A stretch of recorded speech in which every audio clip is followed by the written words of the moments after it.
কিয়ামতের দিনে দৃশ্যপটে রাসূলুল্লাহ সাল্লাল্লাহু আলাইহি সাল্লাম এমন জায়গায় থাকবেন, এই অবস্থাকে বলা হয় মাকাম মাহমুদা, একটা স্টেশন, অথবা বলতে পারেন এমন একটা স্টেজ যা প্রশংসিত, আর মানব জাতি সেটা প্রত্যক্ষ করবে। আমরা সবাই এটা দেখতে পাবো। আমরা সবাই তখন নিশ্চুপ থাকবো, আর তিনি সিজদায় পড়ে যাবেন। তিনি যখন সিজদায় পড়ে যাবেন তখন আল্লাহ আজ্জা ওয়া জাল্লা তার সাথে কথা বলবেন। এতক্ষণ তিনি আল্লাহর সাথে কথা বলছিলেন, এখন আল্লাহ আজ্জা ওয়া জাল্লা তার সাথে কথা বলবেন। তিনি কি বলবেন? ইয়া মুহাম্মদ ইরফা রাসাকা, তিনি বলবেন মুহাম্মদ তোমার মাথা উত্তোলন করো। ওয়াকুল, বলো, ইউসমা আলাকা, তোমার কথা শোনা হবে। শুধু যে আল্লাহ তার কথা শুনবেন তা নয়, বরং বিচার দিনে উপস্থিত সবাই তার কথা শুনতে পাবে। ইউসমা আলাক, তারপর আল্লাহ বলেন ওয়াসাল তুতা, চাও তোমাকে দেওয়া হবে, তুমি যা চাও দেওয়া হবে। কিয়ামতের দিন আল্লাহর একটি সৃষ্টি কেমন পজিশনে থাকলে আমরা সবাই যখন আল্লাহর নিকট ভিক্ষা চাচ্ছি, আতমিম লানা নূরানা ওয়াগফির লানা, হে আমাদের পালনকর্তা আমাদের নূরকে পূর্ণ করে দিন এবং আমাদেরকে ক্ষমা করুন, এই কথা বলে আমরা আল্লাহ আজ্জা ওয়া জাল্লার কাছে কাকুতি মিনতি করতে থাকবো। আর এখানে আল্লাহ তার এই সৃষ্টিকে বলছেন তুমি চাও, তুমি যা চাও আমি দিব, সাল তুতা। এই হলো আমাদের রাসূল সাল্লাল্লাহু আলাইহি সাল্লাম। তারপর আল্লাহ বলবেন ওয়াশফা, তুমি যদি কারো পক্ষ থেকে কথা বলতে চাও, তুমি যদি কারো ব্যাপারে সুপারিশ করতে চাও, যাও সুপারিশ করো। তুশাফা, আমি তোমাকে অন্য মানুষদের পক্ষ হয়ে কথা বলার অধিকার দিলাম। তুশাফা, এই গ্যারান্টি আল্লাহ তার রাসূল সাল্লাল্লাহু আলাইহি সাল্লামকে দিয়েছেন। ফাকুলু ইয়া রব, তখন আমি বলবো ইয়া রব উম্মতি উম্মতি, তিনি সর্বসাকুল্যে এই কথা বলবেন, এটাই তার সম্পূর্ণ বাক্য, আমার উম্মাহ আমার উম্মাহ, আমার মানুষ আমার মানুষ। কিয়ামতের দিন সবাই বলবে নাফসি নাফসি, আমি নিজে আমি নিজে আমি নিজে। আল্লাহর নবীরা যারা মানুষকে আল্লাহর দ্বীনে আনার জন্য দিবারাত্রি পরিশ্রম করে গিয়েছেন, যেমন ইব্রাহিম আলাইহিস সালাম, যার এই দুনিয়ায় থাকাকালীন সময়ে শুধু একটাই উদ্বেগ ছিল মানুষের মুক্তি, বিচারের দিনে তিনি বলবেন না, যাও অন্য কোথায় যাও, যাও মুসার সাথে কথা বলো। মুসা আলাইহিস সালাম যিনি বনি ইসরাইল নিয়ে চিন্তিত ছিলেন, তিনি বলবেন না, যাও ঈসার সাথে গিয়ে কথা বলো। আর আমাদের রাসূল সাল্লাল্লাহু আলাইহি সাল্লাম বলবেন, প্রসঙ্গত কোরআনে কিয়ামত দিবসের যে ভয়াবহতার কথা বর্ণনা করা হয়েছে তা একবার চিন্তা করে দেখুন।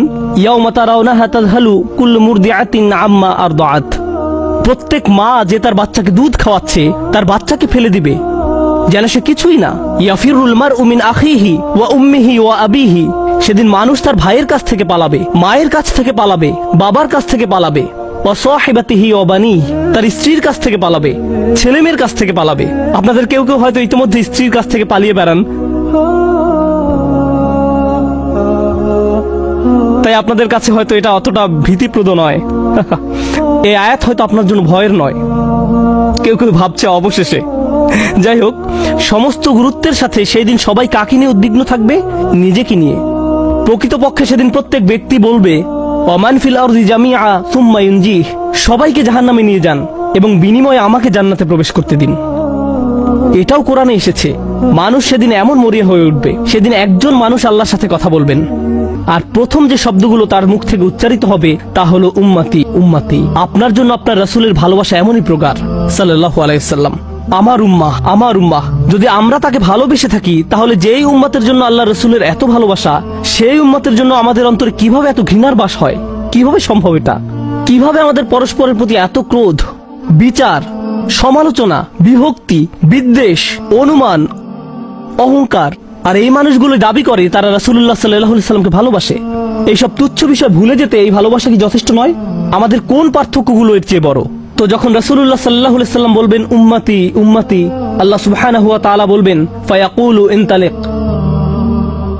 এগিয়ে যাও, ফাআখরিজ মিনহা মান কানা ফি কলবিহি মিসকালা শাঈরাতিন মিন ঈমান, মনোযোগ দিয়ে শুনুন, যাও এখান থেকে বের করে নাও যাদের অন্তরে ঈমান আছে, এমনকি এখানে শারিয়া মানে বার্লি দানা, যা সামান্য একটু লম্বা হয়, যাদের অন্তরে এতটুকু পরিমাণ ঈমানও আছে, যে কোনো ঈমান যদি তাদের অন্তরে থেকে থাকে, তাহলে তাদেরকে বের করে নাও।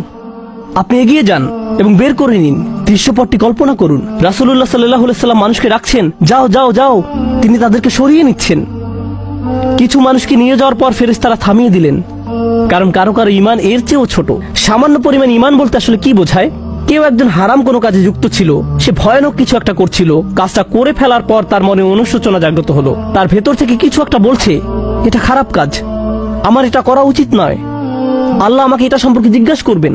তারপর কোনো একভাবে তার এই চিন্তাটাকে সে দমিয়ে দিল, থাক এখন চিন্তা করার দরকার নেই। কিন্তু পরবর্তীতে সে আল্লাহর কাছে দোয়া করে বলল, ইয়া আল্লাহ, আমি জানি না কিভাবে এই কুঅভ্যাস থেকে বাঁচবো, আমাকে এর থেকে মুক্তি দিন। আমি চাই না এটা আমার জীবনে আর ঘটুক, কিন্তু তবু আমি এটাতে আটকা পড়ে আছি। অতি ক্ষুদ্র ঈমান তার ভেতর থেকে চিৎকার করছে, অন্য কেউ এটা শুনতে পারছে না, তার অন্তর এটা শুনছে।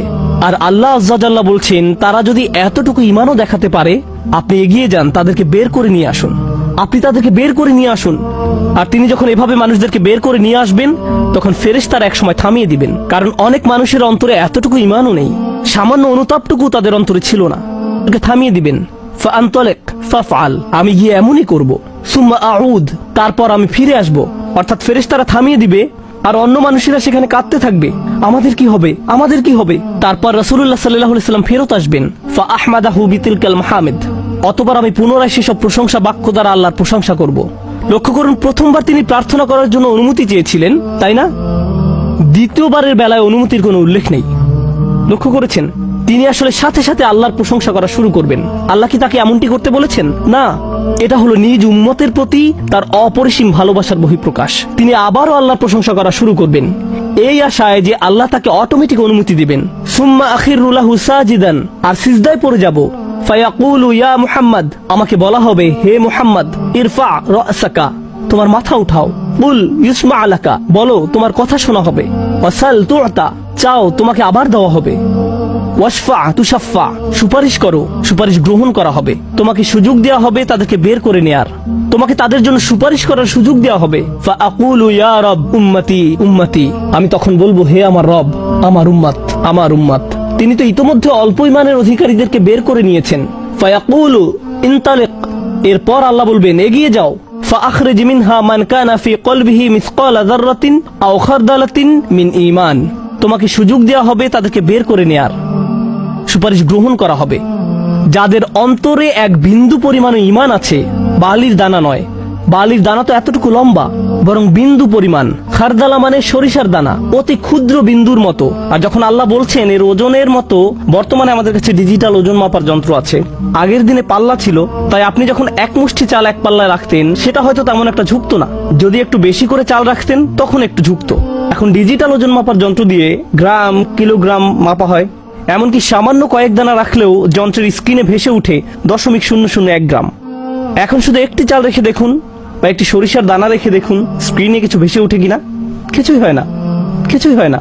আর আল্লাহ বলছেন, আমি তোমার সুপারিশের কারণে, রাসূলুল্লাহ সাল্লাল্লাহু আলাইহি সাল্লামের দোয়ার কারণে এমন মানুষদেরকেও মুক্তি দিব যাদের ঈমান এমনকি এই দুনিয়ায়ও মাপা যায় না, এই দুনিয়ায়ও মাপা যায় না। প্রসঙ্গত, আপনি যদি একটি দানা খান, বুঝতে পারবেন যে কিছু খেয়েছেন? আপনি এমনকি বুঝতেও পারবেন না। এটা হলো এমন ধরনের ঈমান যার আছে, এটা সে নিজেও ভালোভাবে বুঝতে পারে না। এমনকি তারা নিজেরাও ঠিকমতো বুঝে উঠতে পারে না যে ঈমান আছে, আর অন্যরা কিভাবে বুঝবে? আর কেউ যদি একটি দানা আহার করে, এটা তাদের পুষ্টি সাধনে তেমন কোনো ভূমিকা রাখতে পারে না, এটা শরীরের জন্য যথেষ্ট পরিমাণের খাবার নয়। ঠিক তেমনি যার সরিষার দানা পরিমাণ ঈমান ছিল, সেই ঈমানও একটি ভালো জীবন অতিবাহিত করার জন্য তা যথেষ্ট ছিল না। কিন্তু তাদের অন্তরের কোনো এক জায়গায় একটি ঈমানের বাস ছিল। আল্লাহ বলছেন, তুমি এমন যাদেরকে পাও তাদেরকেও বের করে নিয়ে আসো। ফাআখরিজহু ফাআনতালিক, আমি যাব এবং তাই করব।